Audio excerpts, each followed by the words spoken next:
Hey, I'm Sarah Segar from Experiential Learning Depot.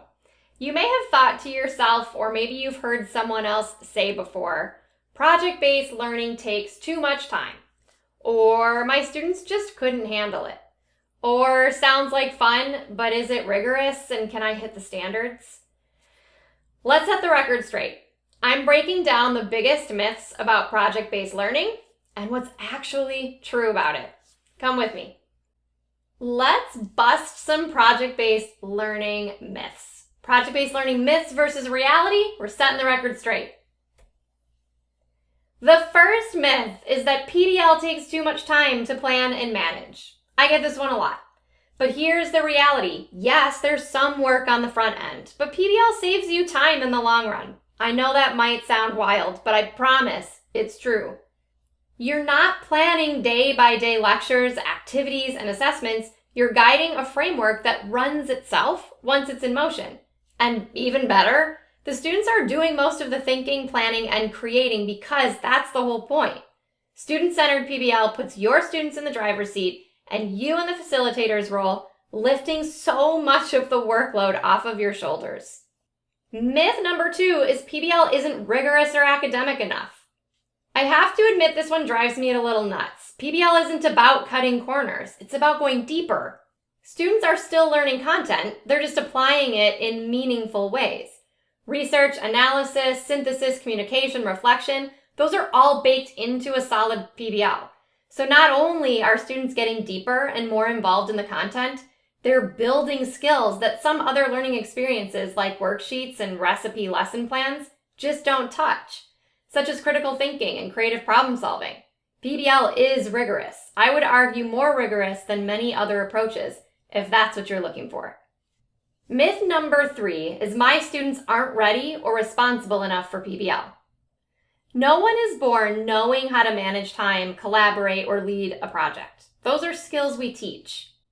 You don't throw your students into the deep end, I promise. You scaffold, you coach, you start small, and as they grow, you slowly shift more ownership to them. PBL helps build responsibility, which not only benefits you and your students during PBL execution, but also improves overall classroom management throughout the year. So your students may not be ready yet. They may not have the skills yet, but they will get there.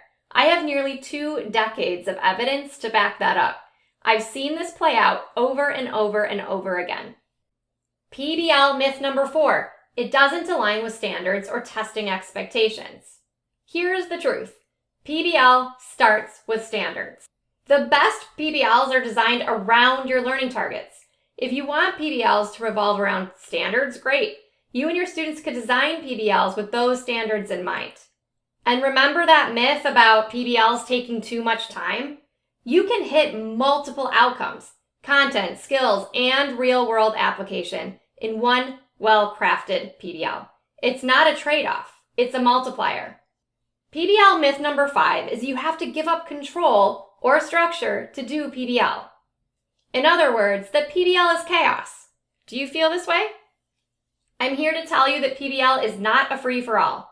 In fact, it requires structure to run smoothly. There are checkpoints, timelines, rubrics, and clear expectations. And as the teacher, you're still guiding the process.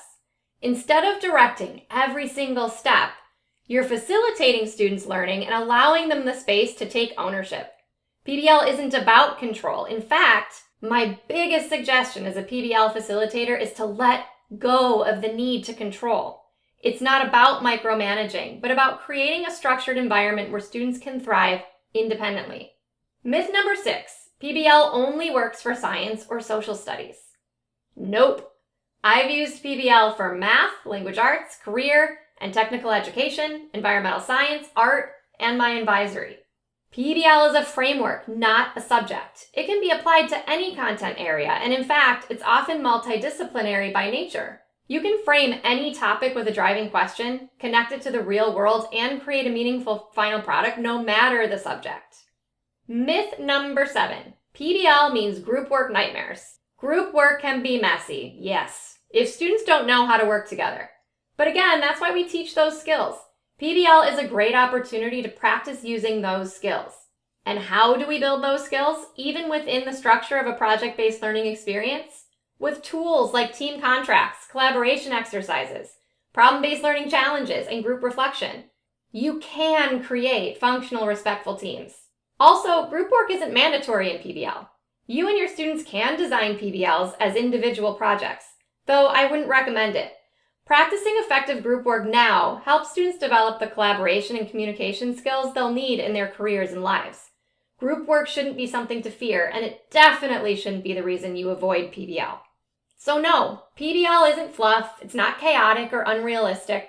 It's focused, meaningful, standards-aligned, and skill-building.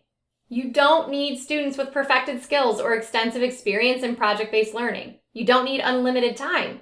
You just need the right mindset and tools. And if you want support getting started, check out my free PBL mini course in the description to help you plan, structure, and launch PBL without the overwhelm. You've got this, and your students are more capable than you think. Check out these other YouTube videos that tackle a couple of the myths that we've talked about, like standards in PBLs and chaotic group work. And don't forget to subscribe. We'll see you next time.